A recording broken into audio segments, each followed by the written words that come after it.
अस्सलाम वालेकुम। तो आज हम बच्चों चैप्टर 4 के कुछ न्यूमेरिकल्स देखेंगे। तो चलो स्टार्ट करते हैं। तो फर्स्ट न्यूमेरिकल देखो क्या लिखा हुआ है, when the 3.3 mole of nitrogen react with hydrogen. अब यहाँ पे आपने अंडरलाइन करते जाना आपको क्या क्या चीज़ गिवन है। When 3.3 mole of nitrogen react with hydrogen to form ammonia, ठीक है, यानी 3.3 मोल ऑफ हाइड्रोजन जो है वो रिएक्ट कर रहे हैं हाइड्रोजन के साथ और अमोनिया बन रही है। How many moles of hydrogen, तो आपने क्या करना है, आपने मोल्स ऑफ हाइड्रोजन जो है वो बच्चे फाइंड करने हैं, are consumed in this process. The equation for this reaction is this. तो आपको इक्वेशन दी गई है, आपको ये बताया गया है कि नाइट्रोजन के इतने मोल्स हैं और आपने ये बताना है कि हाइड्रोजन के कितने मोल्स कंज्यूम होंगे कि अमोनिया बनेगी, ठीक है। अब एक चीज़ तो ऑब्वियस है, आपको क्या चीज़ दी हुई है, मोल, तो ये कौन सा रिलेशन होगा, मोल मोल कन्वर्जन होगी। प्रिंट में क्या क्या चीज़ गिवन है, तो सबसे पहले आपको क्या दिए हुए हैं, नाइट्रोजन के मोल्स, तो यहाँ पे हम लिखेंगे number of moles of N2, कितने मोल है, 3.3, ठीक है। और हमने फाइंड क्या करना है, हाइड्रोजन के नंबर ऑफ मोल्स, तो हमने फाइंड करने हैं number of mole of hydrogen, ठीक है।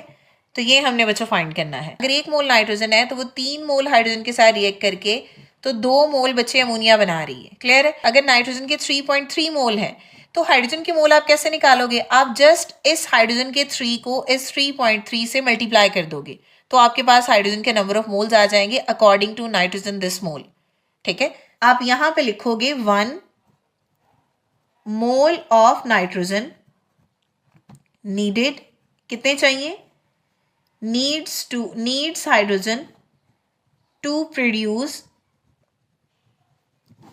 NH3 is equal to 3 mole, clear. तो आपको इक्वेशन से क्या समझ आ रही है कि अगर 1 मोल नाइट्रोजन का होगा तो कितने मोल हाइड्रोजन के लगेंगे, 3 मोल, ताकि फिर NH3 बने, क्लियर है, यहाँ तक क्लियर हो गया।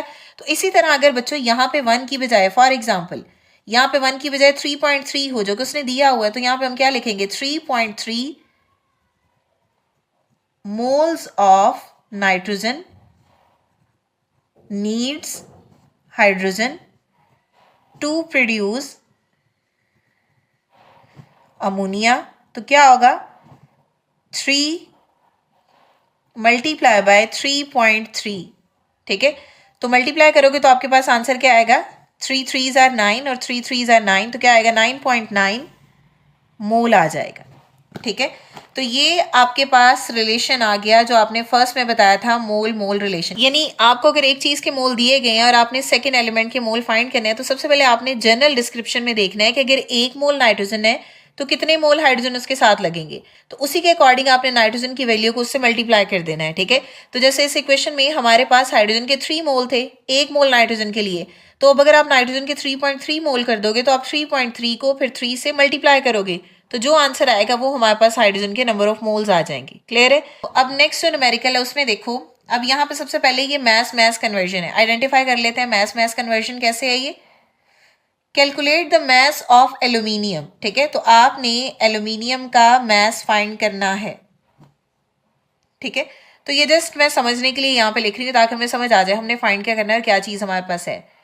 अब calculate the mass of aluminium, aluminium का मैस हमने फाइंड करना है, needed to react completely with 32 gram of iron oxides. इसका मतलब है ये जो मैस है ये आयरन ऑक्साइड का है, मीन Fe2O3 का ये मैस है, ठीक है, अकॉर्डिंग टू दिस इक्वेशन। अब ये इक्वेशन हमें दी गई है, हमें आयरन ऑक्साइड का मैस दिया गया है और हमने इससे एल्यूमिनियम का मैस निकालना है और हमें ये इक्वेशन दी गई है, क्लियर है। तो अब हम क्या करेंगे, बच्चों सोल्यूशन करते हैं, इसको सॉल्व करते हैं। तो एक चीज तो ऑब्वियस है, जब आपने किसी भी चीज का मैस फाइंड करना है तो उसके लिए आप क्या करोगे, नंबर ऑफ मोल्स को मोलर मैस से बच्चे मल्टीप्लाई करोगे, ठीक है। एक चीज ऑब्वियस है, मैं यहाँ पे लिख देती हूँ, अगर आप किसी भी चीज का मैस फाइंड करना चाह रहे हो तो आप नंबर ऑफ मोल्स को मोलर मैस से मल्टीप्लाई करोगे। हमारा फाइनल फार्मूला ये वाला है, ठीक है। बट इस फार्मूला के अकॉर्डिंग क्या हमारे पास वैल्यूज हैं, तो पहले तो हम वो वैल्यूज निकालेंगे ताकि यहाँ तक वैल्यूज आ जाए, फिर हम इसमें वो वैल्यू पुट करेंगे और मैथ्स निकाल सकते हैं, क्लियर है। तो सबसे पहले बच्चों नंबर ऑफ मोल्स हमने फाइंड करने हैं एल्यूमिनियम के, क्लियर है। अब मोलर मैस तो एल्यूमिनियम का हम यहाँ से देख लेंगे ना, मोलर मैस तो 27 होता है। अब नंबर ऑफ मोल्स का फॉर्मूला होता है given mass over molar mass. अब इसका मतलब है कि हमारे पास तो मैस भी नहीं है, ठीक है, क्योंकि मैथ्स तो हमने फाइंड करना है। चलो अब देखते हैं हमने करना क्या है सोल्यूशन। तो सबसे पहले हमने करने हैं number of moles find. Clear है? तो चलो अब नंबर ऑफ मोल्स फाइंड करते हैं। एक चीज तो ऑब्वियस है, हमारे पास जो आयरन ऑक्साइड है उसका मास गिवन है। ठीक है, तो चलो अब इसका अगर मास गिवन है तो इसका हम क्या करेंगे, हम मोलर मास पहले निकाल लेते हैं। ठीक है, तो यहाँ पे क्या लिखेंगे, मोलर मास ऑफ Fe2O3। ठीक है, आप बच्चों इसको सॉल्व कर लेना, सारा सॉल्व करोगे तो यहाँ पे इसको हम रिप्रेजेंट करते हैं m से। तो सॉल्व करोगे तो इसका आंसर आएगा 159.6 ग्राम पर मोल। ठीक है, इसी तरह अगर आप इसके नंबर ऑफ मोल्स फाइंड करो, इसी के फाइंड कर रहे हैं। ठीक है, तो मैस क्योंकि गिवन है, दिया हुआ है, तो क्या आएगा, given mass over molar mass. ठीक है, तो यहाँ पे गिवन मैस देखो, यहाँ पे स्टेटमेंट में कितना है, 32 ग्राम। ठीक है, और मोलर मैस कितना है, 159.6 ग्राम पर मोल। क्लियर? ये ग्राम इस ग्राम से कट जाएगा तो आपके पास आंसर क्या आएगा, 32 को 159.6 से डिवाइड कर आंसर आएगा बच्चों 0.02 मोल। ठीक है, तो ये हमारे पास आ गया आंसर इसका मोल का। आपका इसका मतलब है कि अब according to this balance equation आपको इससे क्या समझ आ रही है बच्चों, यहाँ पे नंबर ऑफ मोल जरा देखो। अगर 2 मोल जो है वो एल्यूमिनियम के हैं तो वो रिएक्ट कर रहे हैं 1 मोल आयरन ऑक्साइड से। इससे बन क्या रहा है, 1 मोल एल्यूमिनियम ऑक्साइड बन रहा है और 2 मोल जो है वो आयरन बन रहा है। ठीक है, क्लियर है ना यहाँ तक? तो अब हम क्योंकि एल्यूमिनियम का मैस हमने निकालना है तो हमने रिलेट करना है इसको एल्यूमिनियम के साथ। क्लियर है? तो इसका मतलब है कि मैं यहाँ पे ये लिखूंगी कि अगर हमारे पास 1 मोल जो है Fe2O3 है, इक्वेशन में 1 ही मोल है ना, Fe2O3 1 मोल है, कितने मोल एल्यूमिनियम से रिएक्ट कर रहा है, रिएक्ट कर रहा है ये 2 मोल ऑफ एल्यूमिनियम। ठीक है, तो 2 मोल एल्यूमिनियम से ये रिएक्ट कर रहा है। क्लियर है? क्लियर है? आपने बच्चों रिलेट करना है इन दोनों को, बिकॉज आपने नंबर ऑफ मोल जो है वो आयरन ऑक्साइड के निकाले हैं, क्योंकि मैथ्स उसी का गिवन था ना। तो जब आपने ये नंबर ऑफ मोल्स निकाली है फिर आपने इसको कंपेयर किया है एल्यूमिनियम के साथ अकॉर्डिंग टू इक्वेशन। तो अगर हम यहाँ पे नंबर ऑफ मोल्स देखें आयरन ऑक्साइड के 0.02 है। ठीक है, तो अगर ये 1 मोल ऑफ एल्यूमिनियम 2 मोल से रिएक्ट कर रहा है तो अगर ये 0.02 होंगे तो आप जब इस वैल्यू को फिर आप 2 से मल्टीप्लाई करोगे तो आपके पास एल्यूमिनियम के मोल्स आ जाएंगे जो कि हैं 0.04। इससे जो है वो मैस आसानी से निकाल सकते हो, mess of aluminium n multiply by molar mass. अब n कितना है, 0.04 मोल, और मोलर मैस कितना होता है एल्यूमिनियम का, मल्टीप्लाई बाय 27 ग्राम पर मोल। ये इससे कट जाएगा तो 0.04 को 27 ग्राम से मल्टीप्लाई करो, आंसर आएगा 1.08 ग्राम। तो ये है हमारे पास final answer mass of aluminium. ठीक है, इसके बाद नेक्स्ट न्यूमेरिकल है वॉल्यूम। वॉल्यूम रिलेशन है ये। तो यहाँ पे स्टेटमेंट में देखो क्या लिखा हुआ है, calculate the volume of the ammonia, यानी NH3 का, यानी NH3 का हमने बच्चों वॉल्यूम फाइंड करना है। That can be produced by the reaction of 100 dm³ of hydrogen. तो ये हमारे पास वॉल्यूम आएगा किसका, हाइड्रोजन का वॉल्यूम है।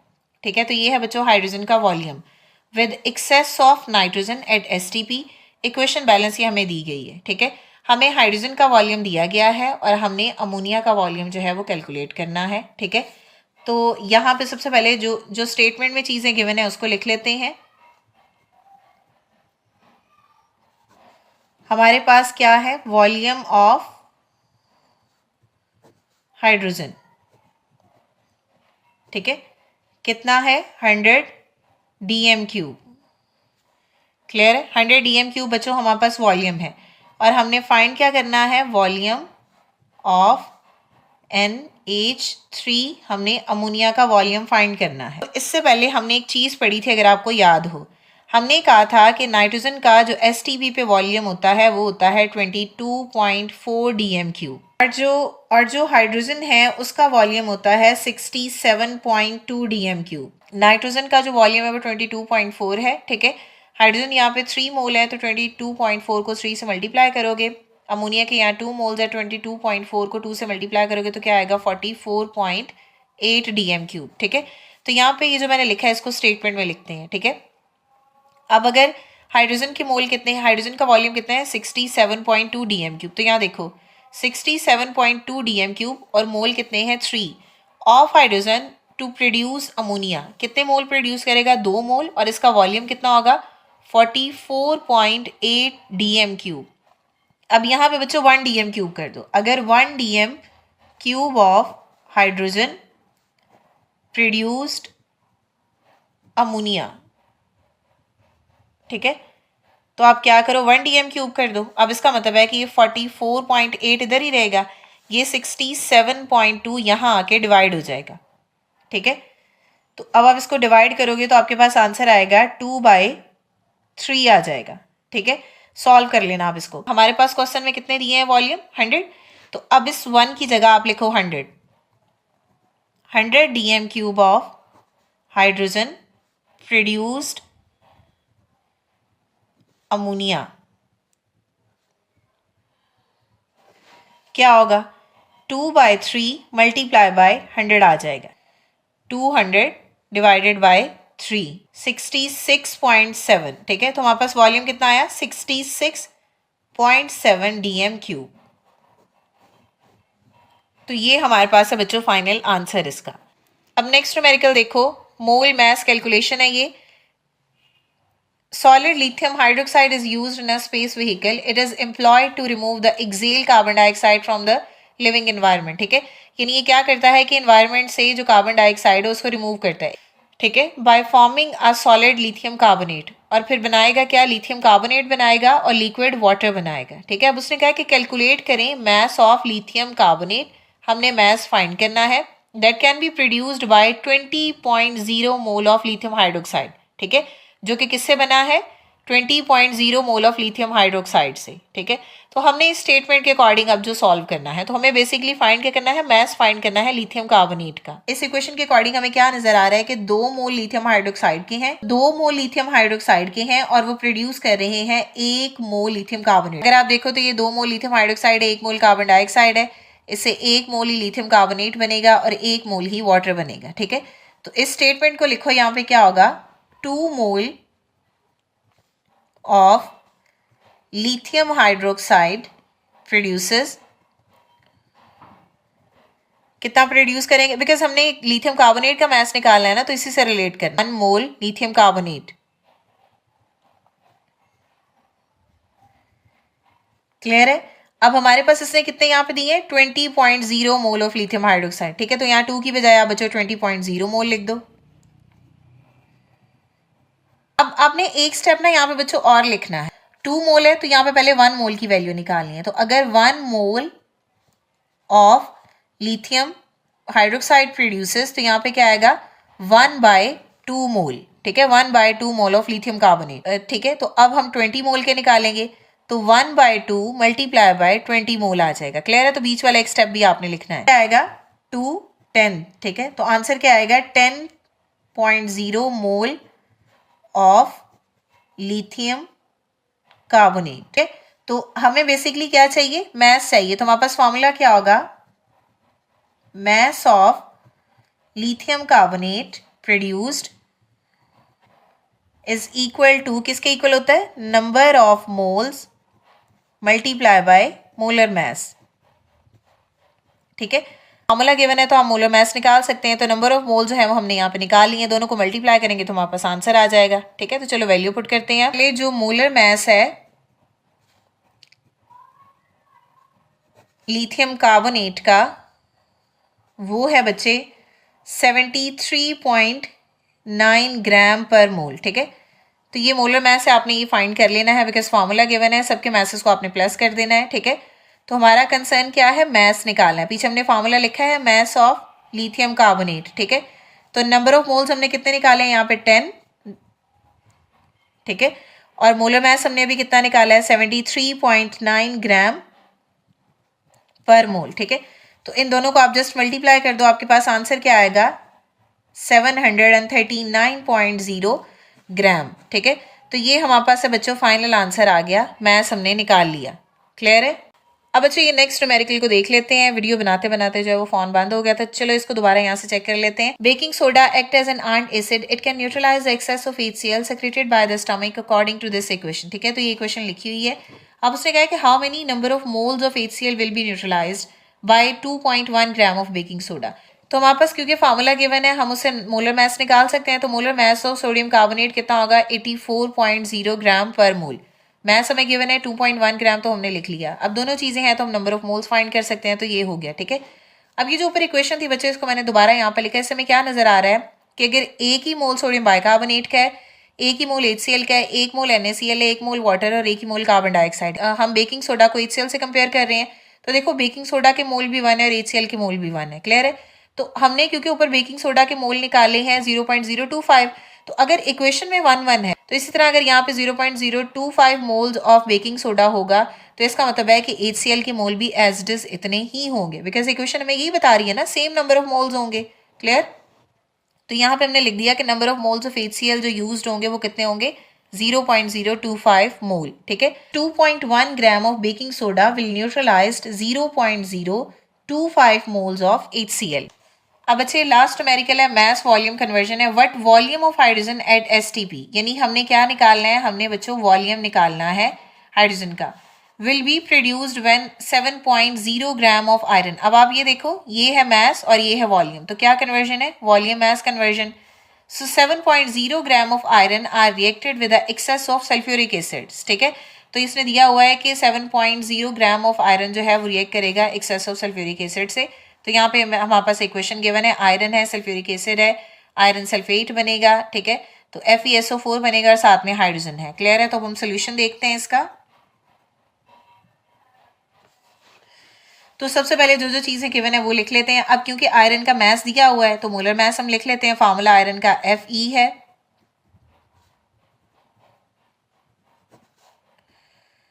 ठीक है, ये मोलर मास है जिसको हम M से रिप्रेजेंट करते हैं। कितना है 55.8 ग्राम्स पर मोल। ठीक है, तो मास भी गिवन है आयरन, वो कितना है 7.0 ग्राम। तो हम नंबर ऑफ मोल्स निकाल सकते हैं। क्या आएगा given mass over molar mass, तो गिवन मास कितना है 7.0 ग्राम और मोलर मास कितना है 55.8 ग्राम पर मोल। ठीक है, तो ये ग्राम ग्राम से कट जाएगा। 7 को डिवाइड कर दो 55.8 से, आंसर आएगा 0.125 की मोल ऊपर चला जाएगा तो यहाँ पे मोल प्लस हो जाएगा। ठीक है, तो ये हमने बच्चों नंबर ऑफ मोल्स निकाल लिए। अब जरा इस इक्वेशन को रीराइट करते हैं जो ऊपर लिखी हुई है। Fe प्लस H2SO4 FeSO4 और प्लस H2। अब जरा यहाँ पे नंबर ऑफ मोल्स देखो बच्चों, यहाँ पे 1 है। ठीक है, सल्फ्यूरिक एसिड भी 1 ही होगा, प्रोड्यूस होंगे तो FeSO4 भी 1 ही मोल होगा और हाइड्रोजन भी 1 मोल ही होगा। ठीक है, तो इससे एक चीज हमें क्लियर होगी यहाँ पे कि 1 मोल आयरन जो है वो प्रोड्यूस करेगा 1 मोल ही हाइड्रोजन। ठीक है, तो यहाँ पे क्या लिखेंगे हम, 1 mole of iron produces 1 mole of hydrogen, because इसी से कंपेयर कर रहे हैं ना। क्लियर? 1 ही है ना, तो इसका मतलब है कि अभी हमने किसके नंबर ऑफ मोल्स निकाले, आयरन के, तो इसका मतलब है कि हाइड्रोजन के नंबर ऑफ मोल्स भी फिर इतने ही होंगे। ठीक है, तो यहाँ पे हम क्या लिखेंगे फिर, number of moles of hydrogen is equal to 0.125 mole. Clear है? बट हमें क्या चाहिए बच्चों, वॉल्यूम चाहिए। ठीक है, तो वॉल्यूम के लिए हमारे पास फॉर्मूला क्या है, वॉल्यूम ऑफ H2 किसमें, DM क्यूब में। ठीक है, तो उसके लिए हमारे पास फॉर्मूला क्या होता है, moles of H2 multiply by molar volume. ठीक है, अब नंबर ऑफ मोल्स हमने कितने निकाल लिए हैं, यहाँ पे हमने लिखे हैं 0.125।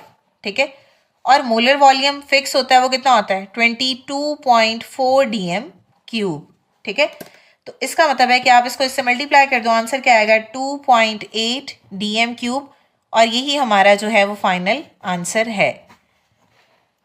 ठीक है, आई होप कि क्लियर हो गया होगा आपको आज का लेक्चर। अगर स्टिल कोई भी क्वेश्चन है तो आप कमेंट कर सकते हैं नेक्स्ट वीडियो तक के लिए। अल्लाह हाफिज।